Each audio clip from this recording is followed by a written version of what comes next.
വാർത്തകളിലേക്ക് മടങ്ങിയെത്തുകയാണ്. അപ്പോൾ നമ്മൾ വളരെ ആകാംക്ഷയോടെ സന്തോഷത്തോടെ കേട്ട വാർത്തയാണ് ഗാസ സമാധാന കരാർ അത് പ്രാബല്യത്തിലേക്ക് എത്തുന്നു എന്നുള്ളത്. പക്ഷേ അത് നടപ്പിലാക്കാൻ തുടങ്ങുമ്പോൾ തന്നെ ചില അനിശ്ചിതത്വങ്ങൾ ഉണ്ടാകുന്നു എന്നതാണ് ഇപ്പോൾ ലോകത്തെ ആകെ ആശങ്കയിലാഴ്ത്തുന്ന ഒരു വിവരമെന്ന് പറയുന്നത്. നമുക്കതിൻ്റെ വിശദാംശങ്ങൾ പരിശോധിക്കാം. ഗാസ സമാധാന കരാറിലെ ആദ്യ ഘട്ടമായ ബന്ദി മോചനത്തിന് പിന്നാലെ മേഖലയിൽ വീണ്ടും സംഘർഷ സാധ്യത ഉരുണ്ടുകൂടുന്നു. ഇസ്രയേലി ബന്ദികളുടെ മൃതദേഹം വിട്ടുകൊടുക്കാൻ ഹമാസ് എടുക്കുന്ന കാലതാമസമാണ് പ്രശ്നങ്ങൾ രൂക്ഷമാക്കുന്ന സാഹചര്യത്തിലേക്ക് കൊണ്ടെത്തിക്കുന്നത്. ഹമാസ് കരാർ വ്യവസ്ഥകൾ പാലിക്കണമെന്നും രണ്ടാം ഘട്ടമായ നിരായുധീകരണം ഉടൻ നടപ്പിലാക്കണമെന്നും ബെഞ്ചമിൻ നെതന്യാഹു ആവശ്യപ്പെട്ടു. അതേസമയം ഇന്നലെ വീണ്ടും ഗാസയിൽ IDFന്റെ വെടിവെപ്പുണ്ടായതായാണ് റിപ്പോർട്ടുകൾ. വിവരങ്ങളുമായി അഭിലാഷ് രാധാകൃഷ്ണൻ നമുക്കൊപ്പം ന്യൂസ് ഡെസ്കിൽ നിന്ന് ചേരുകയാണ്.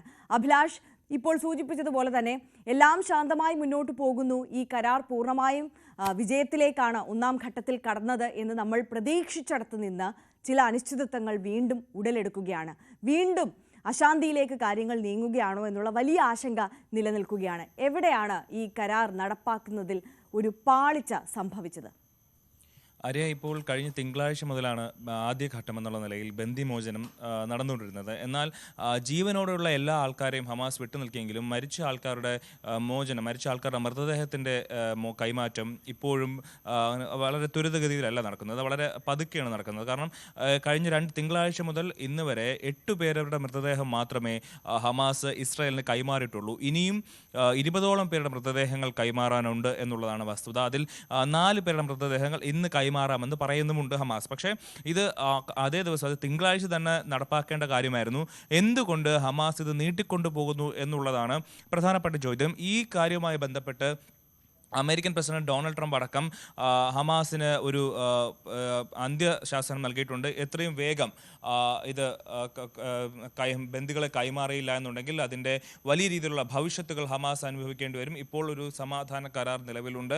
ഇത് അവസാന ശ്രമമാണ് ഗാസയിലെ സമാധാനത്തിന്.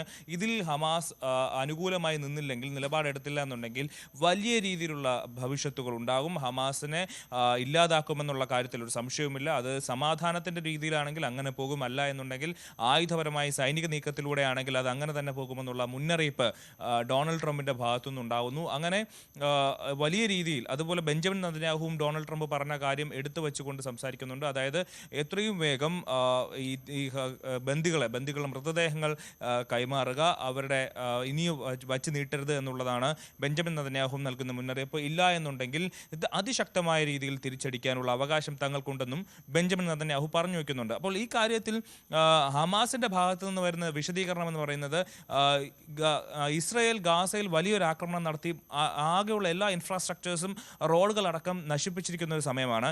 ഈ ഘട്ടത്തിൽ അങ്ങനെ മൃതദേഹങ്ങൾ എളുപ്പത്തിൽ കൈമാറുന്ന കാര്യത്തിൽ സാങ്കേതികമായ തടസ്സങ്ങളുണ്ട് എന്നുള്ളതാണ്. ഇന്ന് തന്നെ 4 പേരുടെ മൃതദേഹങ്ങൾ കൈമാറും. വരുന്ന മണിക്കൂറുകളിൽ ബാക്കിയുള്ളവരുടെ മൃതദേഹങ്ങളും വളരെ വേഗത്തിൽ കൈമാറാനായിട്ടുള്ള ശ്രമങ്ങൾ തങ്ങളുടെ ഭാഗത്തു നിന്ന് നടക്കുന്നു എന്നുള്ളതാണ് ഹമാസ് പറയുന്നത്. അതേപോലെ തന്നെ മറ്റൊരു പ്രധാനപ്പെട്ട കാര്യമാണ് ഹമാസിന്റെ നിരായുധീകരണം എന്ന് പറയുന്നത്. അതും എത്രയും വേഗം, അതായത് ആദ്യഘട്ടം ഏറെക്കുറെ പൂർത്തിയായ സ്ഥിതിക്ക് രണ്ടാം ഘട്ടം അധിക സമയമില്ലാതെ അല്ലെങ്കിൽ ഉടൻ തന്നെ നടപ്പാക്കണം എന്നുള്ളതാണ് ബെഞ്ചമിൻ നെതന്യാഹു ഇന്നലെ CBS എന്ന് പറയുന്ന വാർത്താ മാധ്യമത്തോട് നൽകിയ അഭിമുഖത്തിൽ പറയുന്നത്. അതായത് ആദ്യഘട്ടം ഗാസയുടെ സമാധാന കരാറിൽ ഏറ്റവും ആദ്യഘട്ടമായിരുന്നു ബന്ദിമോചനം. അത് ഏറെക്കുറെ പൂർത്തിയായ സ്ഥിതിക്ക് രണ്ടാം ഘട്ടം എന്നുള്ള നിലയിൽ നിരായുധീകരണം, ഹമാസിന്റെ നിരായുധീകരണം എത്രയും വേഗം നടപ്പാക്കണമെന്നുള്ളതാണ്. അതിന് ഒരു സമയവും ബാക്കിയില്ല എന്നുള്ളതാണ് ബെഞ്ചമിൻ നെതന്യാഹു പറയുന്നത്. ഇക്കാര്യത്തിൽ ഇതേ നിലപാട് തന്നെയാണ് ഡൊണാൾഡ് ട്രംപ് മുന്നോട്ട് വയ്ക്കുന്നത്. എന്നാൽ ഹമാസ് പറയുന്നത് തങ്ങൾ വലിയ ആയുധങ്ങൾ, അതായത് വലിയ മെഷീൻ ഗണ്ണുകൾ അടക്കം, ടാങ്കുകൾ അടക്കം, അവർക്ക് മറ്റ് അത്തരത്തിലുള്ള യുദ്ധത്തിന് ഉപയോഗിക്കുന്ന വലിയ ആയുധങ്ങളെല്ലാം തങ്ങൾ പലസ്തീനിൽ അല്ലെങ്കിൽ പലസ്തീൻ അതോറിറ്റിക്ക് മുന്നിൽ കൈമാറാം. പക്ഷേ തങ്ങളുടെ കയ്യിലുള്ള ചെറിയ ആയുധങ്ങൾ അത് വച്ച് കൈമാറാൻ അല്ലെങ്കിൽ വച്ച് കീഴടങ്ങാൻ തങ്ങൾക്ക് താല്പര്യമില്ല.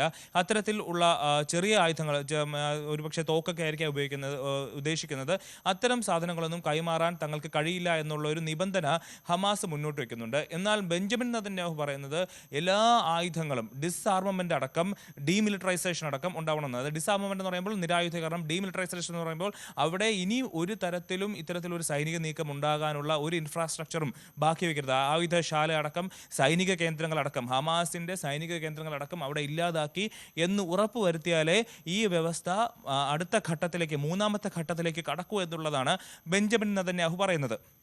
അപ്പോൾ ഈ ഗാസയിലെ സമാധാന കരാർ നടപ്പിലാക്കാനുള്ള ഏറ്റവും വലിയ തടസ്സമെന്ന് പറയുന്നത് ഹമാസിൻ്റെ നിരായുധീകരണവും അതുമായി ബന്ധപ്പെട്ട ഡീമിലിറ്ററൈസേഷനുമാണ്. അപ്പോൾ അത് എങ്ങനെ നടപ്പാകും എന്നുള്ളതനുസരിച്ചിരിക്കും ഈ ഗാസയുടെ സമാധാന കരാറിലെ ഏറ്റവും പ്രധാനപ്പെട്ട കാര്യം. മാത്രമല്ല, ഇന്നലെ ഗാസയിൽ ഒരു വെടിവെപ്പ് ഉണ്ടായതായിട്ടുള്ള റിപ്പോർട്ടുകൾ വരുന്നുണ്ട്. അതായത് ഈ സമാധാന കരാറുമായി ബന്ധപ്പെട്ട് ഇസ്രായേൽ സൈന്യം ഗാസയിലെ ഒരു പരിധിവരെ പിന്നോട്ടിറങ്ങണമെന്നുള്ള ഒരു നിബന്ധന ഉണ്ടായിരുന്നു. അതുമായി ബന്ധപ്പെട്ട് യെല്ലോ ലൈൻ എന്നാണ് അതിനെ പറയുന്നത്. അപ്പോൾ ഈ ഗാസയുടെ ഇസ്രായേൽ സൈന്യം ഗാസയിൽ ഒരു യെല്ലോ ലൈനിലേക്ക് പിന്മാറിയിട്ടുണ്ട്. ഈ യെല്ലോ ലൈനിലേക്ക് പലസ്തീനുകാർ കടക്കരുത് എന്നുള്ളതാണ് ഇസ്രായേലിന്റെ നിർദ്ദേശം. ഈ നിർദ്ദേശം ലംഘിച്ച പലസ്തീനികൾക്കെതിരെ IDF വെടിയുതിർത്തു എന്നുള്ളതാണ് റിപ്പോർട്ടുകൾ.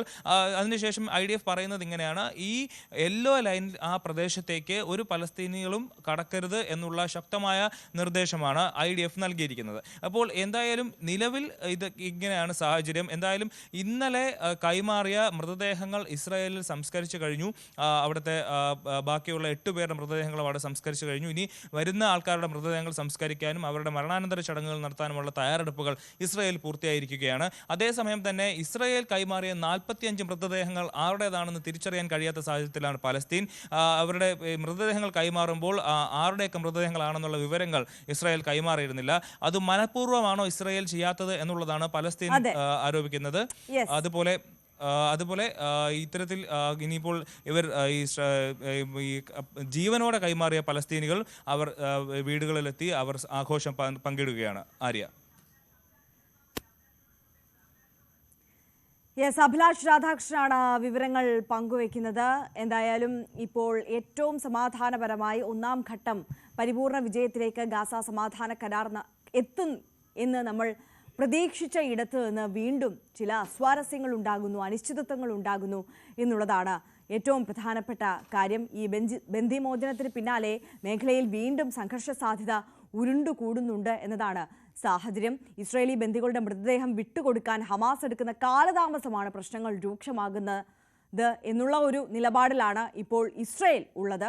ഈ ഹമാസ് കരാർ വ്യവസ്ഥകൾ പാലിക്കണമെന്നും 2-ാം ഘട്ടമായ നിരായുധീകരണം ഉടൻ നടപ്പിലാക്കണമെന്നും ബെഞ്ചമിൻ നെതന്യാഹു ആവശ്യപ്പെടുന്ന ഒരു സാഹചര്യം കൂടിയുണ്ട്. അഭിലാഷ് നമുക്കൊപ്പം തുടരുന്നുണ്ട്. അഭിലാഷ്, ഇതിപ്പോൾ ഈ 1-ാം ഘട്ടം പരിപൂർണമായ വിജയത്തിലേക്ക് കടക്കുന്നു എന്ന് നമ്മൾ നേരത്തെയൊക്കെ പറഞ്ഞിരുന്നെങ്കിലും ഇപ്പോൾ അങ്ങനെയല്ല സാഹചര്യം എന്നിരിക്കെ ഈ 2-ാം ഘട്ട ചർച്ചകൾ അത് എത്രയും വേഗം നടപ്പാക്കാനുള്ള ഒരു സാധ്യത കാണുന്നുണ്ടോ? അത്തരത്തിലുള്ള ചില സൂചനകൾ രംഗത്തേക്ക് വരുന്നുണ്ടോ? ആര്യ, 2-ാം ഘട്ടത്തിന് ഇനിയൊരു ചർച്ചയില്ല. 2-ാം ഘട്ടം തുടങ്ങിക്കഴിഞ്ഞു എന്നുള്ളതാണ് ഇസ്രായേലിൻ്റെ നിലപാട്.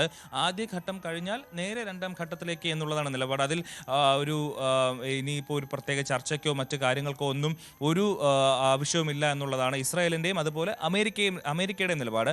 എന്നാൽ ഈ കാര്യത്തിൽ 2-ാം ഘട്ടം എന്ന് പറയുന്നത് ഹമാസിൻ്റെ നിരായുധീകരണവും ഗാസയിലെ ഡീമിലിറ്ററൈസേഷനുമാണ്. അതായത് ഗാസയിൽ ഇനി ഒരു തരത്തിലും ഹമാസിൻ്റെ ആയുധങ്ങളോ ഹമാസിൻ്റെ ആയുധ കേന്ദ്രങ്ങളോ ഹമാസിൻ്റെ സൈനികരോ ഉണ്ടാവാൻ പാടില്ല എന്നുള്ളതാണ് ഈ നിരായുധീകരണത്തിലൂടെ ഉദ്ദേശിക്കുന്നത്. അപ്പോൾ ഹമാസിൻ്റെ എല്ലാ ആയുധങ്ങളും ഇതുവരെ ഇനിയിപ്പോൾ ഒരു ബ്ലേഡ് ഉണ്ടെങ്കിൽ അതുപോലും താഴെ വെച്ച് കീഴടങ്ങണം എന്നുള്ളതാണ് ഇസ്രായേലിൻ്റെ നിർദ്ദേശം, അല്ലെങ്കിൽ അമേരിക്കയുടെ നിർദ്ദേശം. ഗാസ സമാധാന കരാറിൽ എഴുതി വച്ചിരിക്കുന്ന 2-ാമത്തെ ഘട്ടം എന്ന് പറയുന്നത് ഇതാണ്. പക്ഷേ അതിൽ ഹമാസ് കുറച്ച് നിബന്ധനകൾ കൊണ്ടുവരുന്നത് തങ്ങൾക്ക് എല്ലാ ആയുധങ്ങളും, അതായത് യുദ്ധത്തിന് യുദ്ധസന്നാഹമായിട്ടുള്ള സാധനങ്ങളെല്ലാം